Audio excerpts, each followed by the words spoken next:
Here's the sinister history of the Johnstown flood in Johnstown, Pennsylvania. The city of Johnstown, Pennsylvania was founded in 1800 by Swiss immigrant Joe Johns. From where the Stony Creek and the Little Conemaugh Rivers joined to form the Conemaugh River, it began to prosper with the building of the Pennsylvania Main Line Canal in 1836 and the construction of Pennsylvania Railroad and the Cambria Iron Works in the 1850s.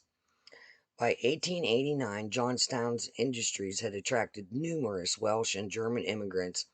With a population of 30,000, it was a growing industrial community known for the quality of its steel. The high, steep hills of the narrow Conemaugh Valley and the Allegheny Mountains to the east kept the development of Johnstown close to the riverfront areas. The valley had large amounts of runoff from rain and snowfall. The area surrounding the city is prone to flooding due to its location on the rivers, whose upstream watersheds include an extensive drainage basin of the Allegheny Plateau. Adding to these factors, slag from the iron furnaces of the steel mills was dumped along the river to create more land for the building developers. Artificially narrowing of the riverbed to maximize early industries left the city even more flood prone. The Conemaugh River, immediately downstream of Johnstown, is hemmed in by steep mountainsides for about 10 miles. A roadside plaque along Pennsylvania Route 56, which follows this river, proclaims that this stretch of valley is the deepest river gorge in North America east of the Rocky Mountains. High above the city, the Commonwealth of Pennsylvania built the South Fork Dam between 1838 and 1853 as part of a cross-state canal system with the main line of public works. Johnstown was the eastern terminus of Western Division Canal, supplied with water by Lake Conemaugh, the reservoir behind the dam. As the railroad superseded canal barge transport, the Commonwealth abandoned the canal and sold it to the Pennsylvania Railroad. The dam and lake were part of the purchase, and the railroad sold them to private interests. Henry Clay Frick led a group of Pittsburgh speculators, including Benjamin Ruff, to purchase the abandoned reservoir, modify it, and convert it into a private lake resort for their wealthy associates. And here we go with the sinister. Many were connected through business and social links to Carnegie Steel. Development included lowering the dam to make its top wide enough to hold a road and putting a fish screen in the spillway. Workers lowered the dam, which had been 72 feet high, by 3 feet. These alterations are thought to have increased the vulnerability of the dam. Moreover, a system of relief pipes and valves, a feature of the original dam, were previously sold off for scrap. They were not replaced, so the club had no way of lowering the water level in the case of an emergency. The Pittsburgh speculators built cottages and a clubhouse to create the South Fork Fishing and Hunting Club, an exclusive and private mountain retreat. Membership grew to include more than 50 wealthy steel, coal, and railroad industrialists. As they gathered in a clubhouse and private cottages to mingle and enjoy the pleasures of nature, they picnicked, swam, fished, puffing on cigars and taking advantage of a rare chance to relax.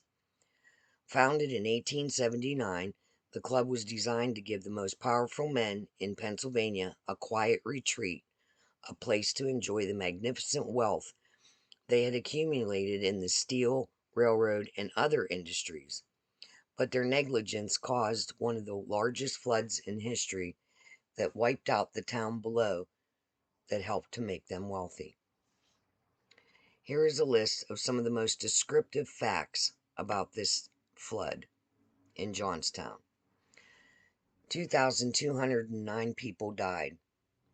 99 entire families died, including 396 children. 124 women and 198 men were left widowed. More than 750 victims were never identified and were put to rest in the plot of the unknown in the Grandview Cemetery. Bodies were found as far away as Cincinnati and as late as 1911. 1,600 homes were destroyed. 17 million in property damage was done. 4 square miles of downtown Johnstown were completely destroyed. The pile of debris at the stone bridge covered 30 acres. The distance between the dam that failed and Johnstown was 14 miles. The dam was owned by the South Fork Fishing and Hunting Club, an exclusive club that counted Andrew Carnegie and Henry Clay Frick among its members. The dam contained 20 million tons of water before it gave way, about the same amount of water that goes over Niagara Falls in 36 minutes. Flood lines were found as high as 89 feet above river level. The Great Wave measured 35 to 40 feet in height and hit Johnstown at 40 miles per hour. The force of the flood swept several locomotives weighing 170,000 pounds as far as 4,800 feet. $3,742 was collected for the Johnstown relief effort from the United States and 18 foreign countries. The American Red Cross, that was led by Clara Barton and organized in 1881, arrived in Johnstown on June 5, 1889, and was the first major peacetime disaster relief effort for the Red Cross. Johnstown has also suffered additional significant floods in its history, including the flood of 1936 and 1977, which I survived. In the years following the disaster, some survivors blamed the members of the South Fork Fishing and Hunting Club for their modifications to the dam. They were accused of failing to maintain the dam, said it was unable to contain the additional water of the unusual heavy rainfall. The club was successfully defended in court by the firm of Knox and Reed, whose partners, Philander Knox and James Reed, were both club members. Knox and Reed successfully argued the dam's failure was a natural disaster, which was an act of God, and no legal compensation was paid to the survivors of the flood. The club was never held legally responsible for the disaster.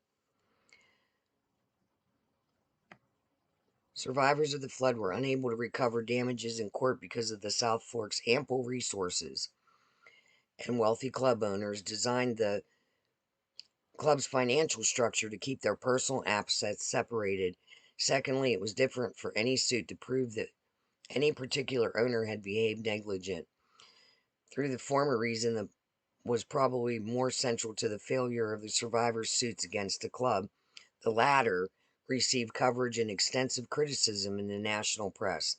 As a result, the courts around the country adopted Ryland's Law, a British common law which had formerly been largely ignored in the United States, which would hold non-negligent defendant liable for damage caused by unnatural use of land.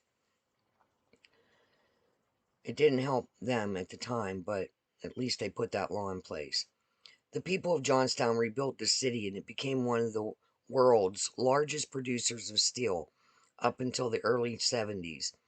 The Iron Street Bridge, which still stands, has been updated and is lit up every night to honor those who were lost in the May 31st, 1889 flood. Well, I hope this was good, Char, for Sinister history. I think it was pretty sinister. And with that being said, until next time, see you later. Bye.